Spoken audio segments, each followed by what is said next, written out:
The classic trio. You have the beauty, the brains, and the brawn.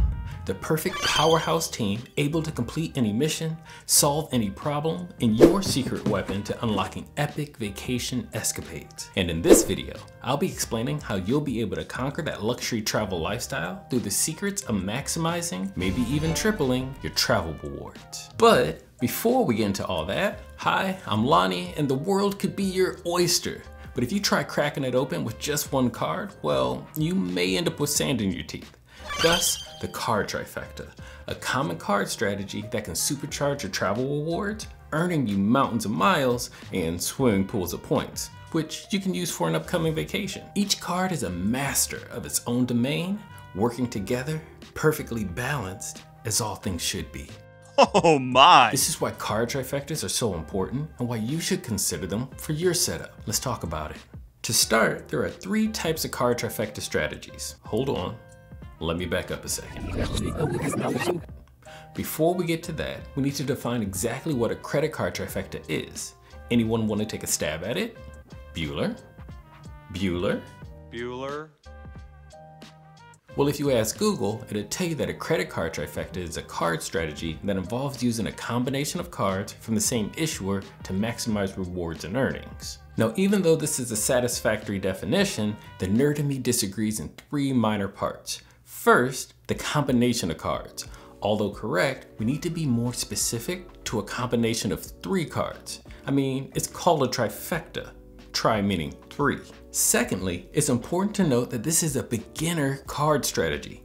Yes, beginner. I say this because you can expand on a trifecta beyond just 3 cards, and even beyond different accounts and players. I'll touch more on this in a second. And my third disagreement is that your cards do not need to come from the same issuer. No, they do not. And yes, I'm gonna tell you why. So then what's the point of a card trifecta? Well, because you asked so nicely, card brands offer many different types of cards which offer rewards, whether it be for travel or cash back. But the sweet deal about cards within a brand's ecosystem is that you can often move your points or rewards from one card to another within that ecosystem. This can be very important when redeeming points, but even more importantly, the main point of a card trifecta is to earn and move points from a non-travel card to some type of travel card that provides you enhanced travel perks, benefits, access to a list of transfer partners, or a travel program. In short, a well-established card trifecta covers both sides of the coin when it comes to traveling on points, using different cards that will maximize the amount of points you earn and then pool and redeem those points for the most value and benefits when booking your travel. This is why the freedom cards are so great to have. You can ensure you always get more than 1 point per dollar, and if you play your cards right, see what I did there? You can boost that value even further in the Chase Travel portal or via a transfer partner.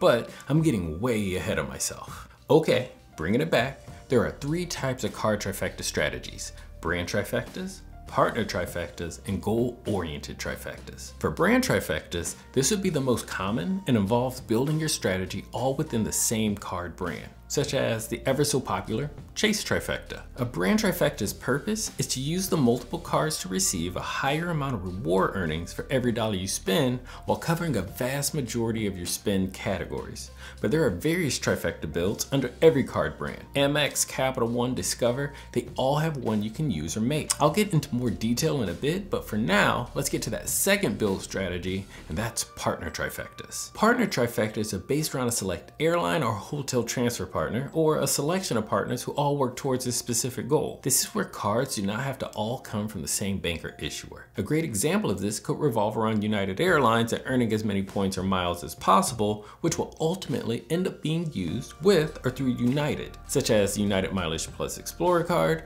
the Built card, and one of the Chase Sapphire cards. Reserve or preferred, either one will work. For this example, we'll call this the United Trifecta. The point and benefit of a setup like this would be that you could split spend across all 3 cards: rent, Lyft rides, dining, including point stacking with Mileage Plus dining, and then transfer everything to United when you're ready to book a trip. Being that you can use United miles for flights, hotels, rental cars, and more, it simplifies your booking process. And by having United specific card, you also get other various perks and benefits as well, like upgrades, free check bags, and United Club passes. As you can see, this can be very beneficial, but also very limiting, as this example revolves around a single partner. Now, I use United here, but you could do this with American, Delta, or whatever your preferred airline happens to be. And the last trifecta strategy is what I call goal-oriented. It could also be called random. Anyway, this is best for the early planners or for those who know exactly what they want, because for this, you almost have to have a specific travel goal in mind, like a honeymoon. Aspirational travel usually falls into this goal bucket because this kind of travel usually requires a lot of points, like a lot. Think of when you want to plan a trip flying in the Singapore or Emirates Airline suites, and then also stay at a very exclusive resort with the bungalows over the water, or something like that. With a goal-oriented strategy, you know exactly what you want and build a strategy around getting you there. Once again, your card setup could be from various card brands or banks. But unlike a partner trifecta strategy, you, and maybe even a player two, may split your focus and have one card catered to the hotel or resort and a second and third card for the flights. What makes this goal-oriented is the amount of points you need to save up. You're not going to get a trip of this caliber off of 1 or 2 welcome bonuses. You're just not. So when building this setup, you pick cards that can not only transfer to the airline you want, but the hotel and resort as well.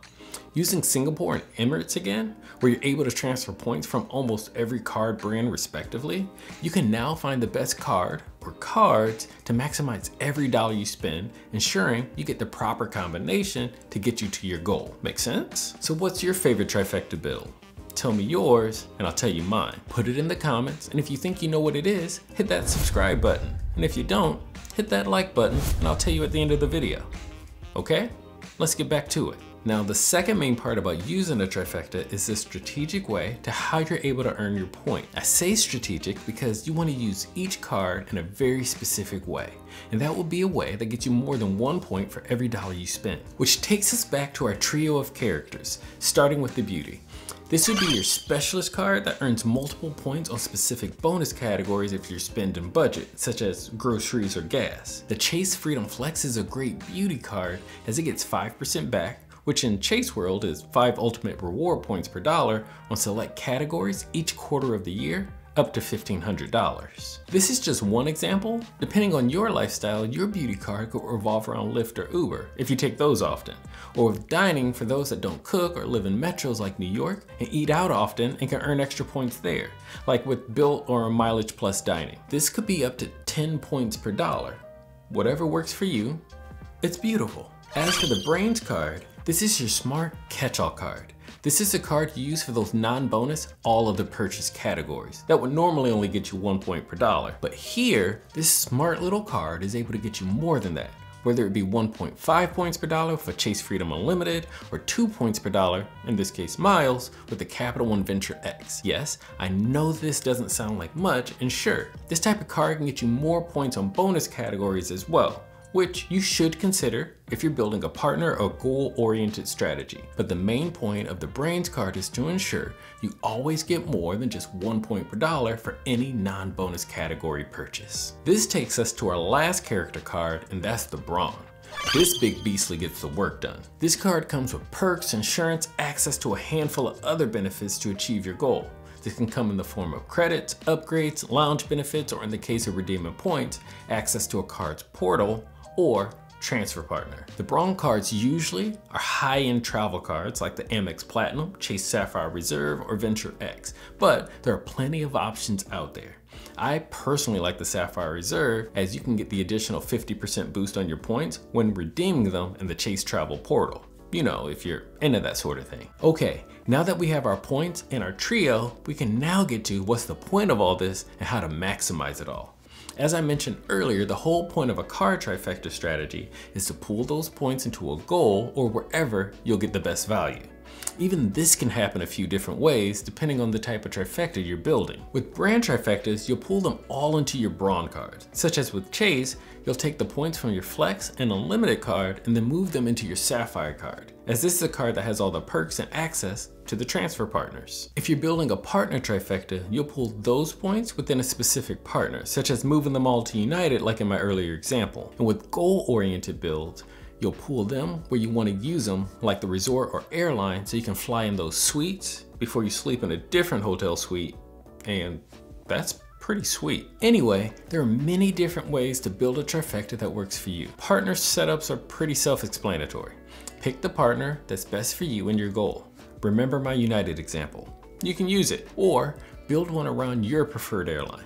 Virgin is another great option here, being that lots of cards transfer to Virgin, and they have access to multiple parts of the world, hotels, and now even their cruise line. And for a goal-oriented build, that requires some work. You have to commit to where you want to go and start saving up those points to get you there.